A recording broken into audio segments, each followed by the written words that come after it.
Hello guys, welcome back to my channel. আমি শিল্পা। আমার নতুন একটা ভিডিওয় আপনাদের সকলকে স্বাগত। এখন ছেলেকে স্কুলে পাঠিয়ে দিয়েছি আর এখন দেখছি বৃষ্টি চালু হয়ে গেছে।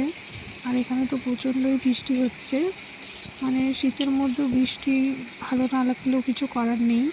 সরস্বতী পুজোর দিন থেকেই বৃষ্টি হচ্ছে আর এখন প্রায় আধ ঘন্টা হয়ে গেল বৃষ্টি ছাড়ার নাম নেই।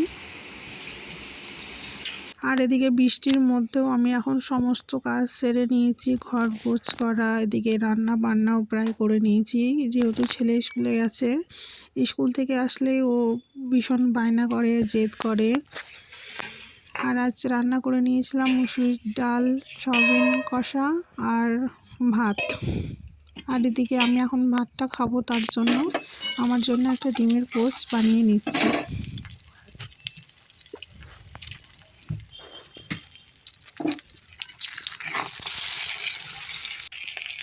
আর এখন ডিমের পোস্টটা বানানো কমপ্লিট হয়ে গেছে আর খাওয়া দাওয়া করে ঘুমিয়েছিলাম, সেভাবে আর ভিডিও করিনি। এখন বিকেলের দিকে ছেলে গেছিলো একটু দোকানে, আর দোকান থেকে ও একটা পার্লেজি বিস্কুট নিয়ে এসছে বড় প্যাকেট, আর রুল নিয়ে এসেছিলো, আরও কিছু টুকিটাকি কালার এসব কিছু নিয়ে এসেছিলো, সেটাই আমাকে দেখাচ্ছিল। আর এদিকে দেখতে দেখতে তারপর আমরা চা করে নিয়েছিলাম।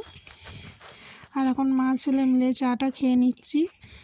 চা খাওয়া কমপ্লিট হলে এদিকে আমার হাজব্যান্ড বাজার থেকে নিয়ে চলে এসেছিল খাসির মাংস। যেহেতু বাইরের মৌসুম ঠান্ডা ছিল, আজ রাতে একটু রান্না বান্না করব। আর এদিকে চিকেনও নিয়ে এসেছিল, আর আজ কাবাব বানানো ট্রাই করেছিলাম এভাবে। আর মাটির হাঁড়িতে মাটনটা বানিয়েছিলাম। আর এদিকে আমার বানানো যে এত সুন্দর হবে ভাবতেই পারিনি। চলো, বাই বাই।